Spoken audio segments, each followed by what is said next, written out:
moving on. We had some breaking news this month, and some may like it, some may not like it. But we heard that Kathleen Kennedy is stepping down at Lucasfilms.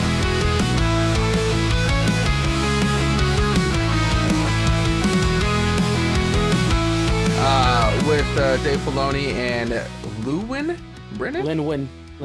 Okay, I'm gonna mess that up. I'm gonna continue to mess that up. Taking the lead, so like a council of Star Wars. It's the same right? as, just to kind of give a picture to this, it's the same as the James Gunn Peter Safran relationship. So just like Peter Safran pays the bills and James Gunn makes shit up, same thing. Dave Filoni's gonna be the one that's creative. He's the one that's making the world, and then Lynwen Brennan's gonna have to pay those bills. And I think that I think we're seeing it worked out well for DC so far. Mm-hmm. Do you guys think that relationship's going to work well for Star Wars? As long as they can kind of mold together. That's what I want to see. I don't want to see so much of separate avenues, stay in your lane type thing. I think they can maybe grow from each other, and hopefully it shows like a really great partnership between each other. And well, generally you won't see anything from Lynwen. I don't think you'll see any of her influence. But I think that will be like some type of strength if they're always like somewhat together.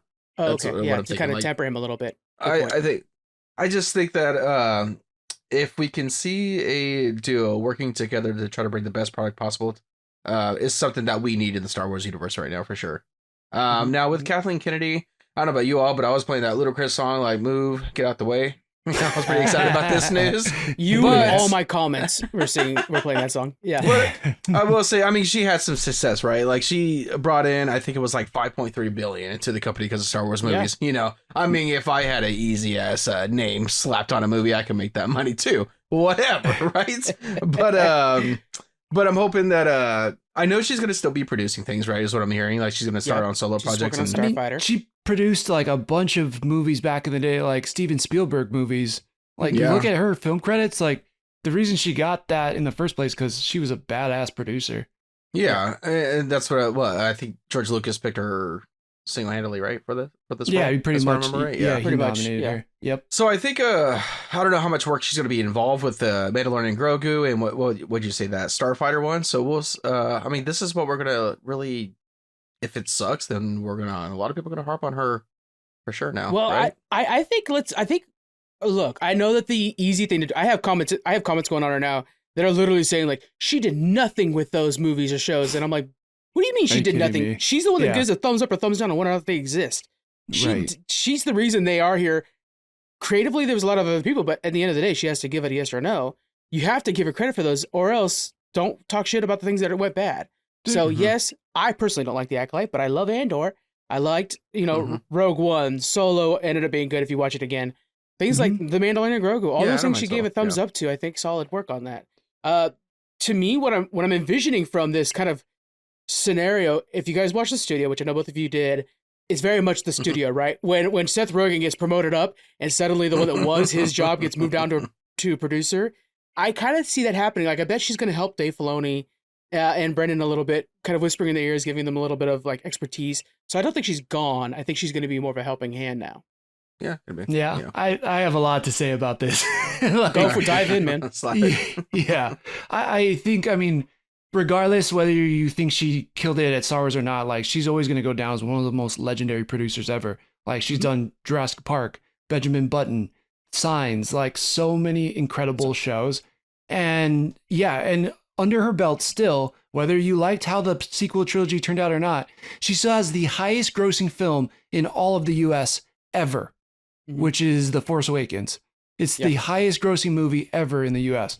So like not internationally, there's other movies obviously that have grossed more, like, with Marvel and stuff. But so that also like Andor like literally wouldn't exist without her because she had to coax like Tony Gilroy in to even write it and showrun it. Like that show wouldn't exist without her. So I give her a lot of credit for that. They took some chances, and also like it was George Lucas's basically his not advice, but like recommendation to go with J.J. Abrams.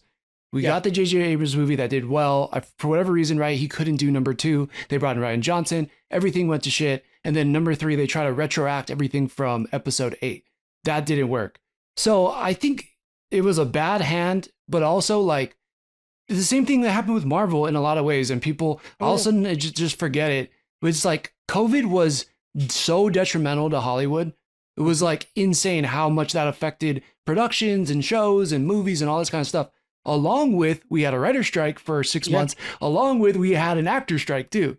So plus a shifting landscape to be where, you know, if you follow tax credits, or also there's a lot more what is that called? Like, God damn it, like B teams and C teams are a lot more active now than they've ever been before. When it used to be just all primary shoots, now you have 3 different people shooting the same movie to save a lot of money. And it's like, Hollywood today is a lot different than, so it's hard to kind of compare, like you're saying, compare it to other things, you know? Yeah. So I don't think she was amazing by any means. Like, there was a lot of stuff where you're like, that was so whack. I can't believe that got a thumbs up. But yeah, like, I don't know. I would not want that job. And it makes sense that a lot of companies are going in this way. I think Dave Filoni and Lynwen can be successful if Iger doesn't get in the way.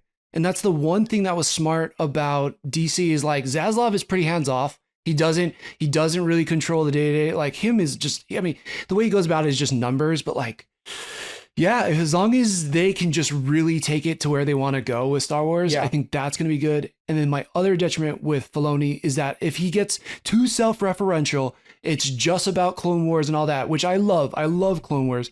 But if it's just about that, I don't think modern, like, people, like classic fans are going to understand it. He's going to have to do a lot of explaining in these shows. It's hard because when you say that, it's like, oh, good, he's going to make movies just for me. But we need it for everybody. And Filoni has come out and said along the lines of like, after I think it's the Mandalorian movie comes out, he himself is widening the scope. Like, he's looking at the Rey stuff. He is himself widening up beyond the Clone Wars.